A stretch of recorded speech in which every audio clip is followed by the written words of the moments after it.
नमस्कार दोस्तों, स्वागत है मेरे चैनल में। तो देखते हैं कि अब देखिए एक शिक्षा विभाग की तरफ से एक लेटर जारी हुआ है जिसमें कि 82 अंक वाले को भी अब ऑफिशियली यानी शिक्षा विभाग के अपने आदेश में ये चीज़ की स्वीकृति दी गई है, क्योंकि देखिए इसमें 82 और 82.5 में काफ़ी चीज़ें अंतर हो रही थी। क्योंकि देखिए जिसको रिजर्वेशन में जो लोग आते हैं तो उनका अगर अ 75% माना जाए तो उसमें 82.5 आता है। लेकिन देखिए नियम तो सब लाइन बाय लाइन लिखा हुआ है, तो उसमें हम लोग देखते हैं कि देखिए आज का 7 तारीख का ये चीज़ है। एक नोटिस बिहार सरकार शिक्षा विभाग की अधिसूचना है और अधिसूचना की आप संचिका संख्या भी देख सकते हैं। और इसमें लिखा है कि बिहार राज्य अध्यापक नियुक्ति स्थानांतरण अनुशासनिक कार्रवाई सेवा शर्त नियमावली 2023 के नियम 5 एवं नियम 19(4) में प्रदत्त शक्ति आलोक में नियुक्ति हेतु शैक्षणिक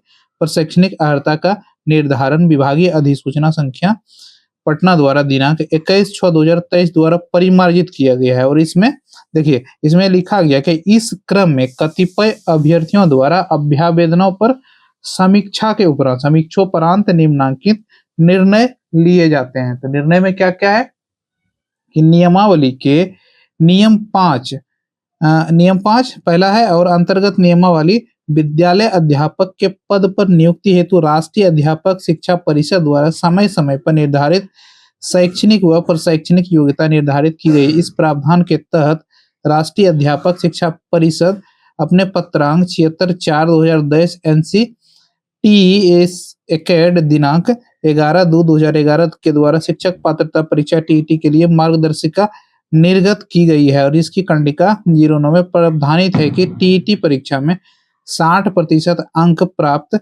करने वाले अभ्यर्थी को शिक्षक पद पर नियुक्ति हेतु उत्तीर्ण माना जाएगा। कंडिका 9A में यह भी प्रावधानित है कि राज्य सरकार चाहे तो अपने प्रचलित आरक्षण नीति के अनुसार एससी, एसटी, ओबीसी और विभिन्न कोटि के निःशक्त कोटि के अभ्यर्थी को न्यूनतम अर्हता में छूट दे सकती है। और इसमें देख सकते हैं क्या लिखा है कि इस प्रावधान के आलोक में विभागीय पत्रांक अत्यंत पिछड़ा वर्ग व सामान्य कोटि के महिला उम्मीदवारों को 55% यानी देखिए सामान्य कोटि के अत्यंत पिछड़ा और सामान्य कोटि के महिला उम्मीदवारों को 55% अंक के आधार पर, अनुसूचित जाति और अनुसूचित जाति एवं निःशक्त कोटि के उम्मीदवारों के लिए 50% अंक के आधार पर उत्तीर्ण माना गया है। तो इसमें देखिए दिक्कत यहाँ आ रहा था कि अंकनीय है कि माननीय इलाहाबाद उच्च न्यायालय द्वारा डब्ल्यूपी नंबर ये दायर किया गया था भागीरथ सिंह बनाम उत्तर प्रदेश में सीटेट परीक्षा में अधिकतम अंक 150 का 55% 82.5 अंक को निकटतम अंक, यानी कि देखिए इसमें क्या होता है कि इसमें नॉर्मलाइजेशन नहीं होता है। नॉर्मलाइजेशन नहीं होता है तो 82.5 आना संभव नहीं प्रैक्टिकली रूप से। तो 82.5 कैसे आएगा? आखिर एक नंबर का एक क्वेश्चन है, नेगेटिव मार्किंग है नहीं, तो अगर एक क्वेश्चन बनाएंगे तो एक ही नंबर मिलेगा।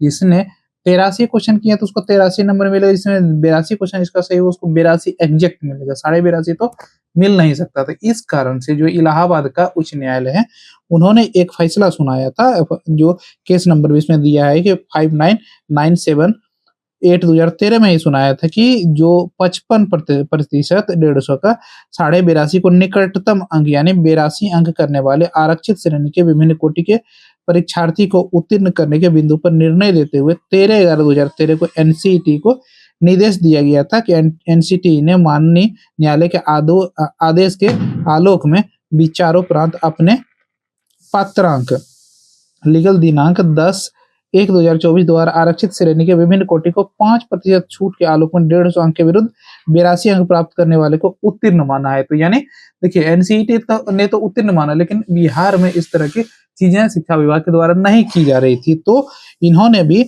हरी झंडी दे दी है। उक्त नियमावली के नियम 5 के अंतर्गत विद्यालय अध्यापक के पद पर नियुक्ति हेतु राष्ट्रीय अध्यापक शिक्षा परिषद द्वारा समय समय पर निर्धारित शैक्षणिक एवं प्रशैक्षणिक योग्यता तदनुसार राष्ट्रीय अध्यापक शिक्षा परिषद एवं पत्रांक 76/4/2010 और एनसीईटी एकेड आप देख सकते हैं कि 10/2/2011 के द्वारा शिक्षक पात्रता परीक्षा टीईटी के लिए निर्गत मार्गदर्शिका कांडिका 09 के आलोक में निर्गत विभागीय पत्रांक जो है उसमें इस चीज को दिया गया है। तो ये चीज एक्सेप्ट कर लिया गया और पत्रांक में ये चीज दे दिया गया। तो आप समझ सकते हैं कि इस चीज की अनुमति विभाग के द्वारा दे दी गई है और सबको प्रतिलिपि भी एक एक भेजा गया है। आप देख सकते हैं कि सारा साइन है उप सचिव का यहाँ पे साइन है और आगे भी आप देख सकते हैं कि सबका साइन है और ये प्रतिलिपि सबको भेजा गया है। तो अभी 82 नंबर जिसका भी आ रहा है 82 नंबर, उसको कोई परेशानी होने वाली नहीं है। आगे भी अगर 82 नंबर आपका सीटेट में है तो आप धड़ल्ले से तैयारी करें, कहीं कोई समस्या आपको आने वाली नहीं है। अगर 82 का आपको 120 नंबर भी रहेगा तो कोई बेनिफिट नहीं मिलना है, आप सिर्फ एलिजिबल हैं, एलिजिबल में ही काउंट किया जाएगा, चाहे मिनिमम हो चाहे मैक्सिमम हो। तो इस चीज को स्पष्ट करने में इतने समय लग गया और न्यायालय के आदेश के बाद ही शिक्षा विभाग ने ऐसा कदम उठाया, नहीं तो ये चीजें संभव नहीं होनी थी। तो आज तक का अपडेट यही था। मिलते हैं किसी नए अपडेट में। अगर आपने मेरे चैनल को सब्सक्राइब नहीं किया तो सब्सक्राइब करें और देखते रहें मेरे चैनल को। मिलते हैं किसी नए अपडेट में, तब तक के लिए नमस्कार।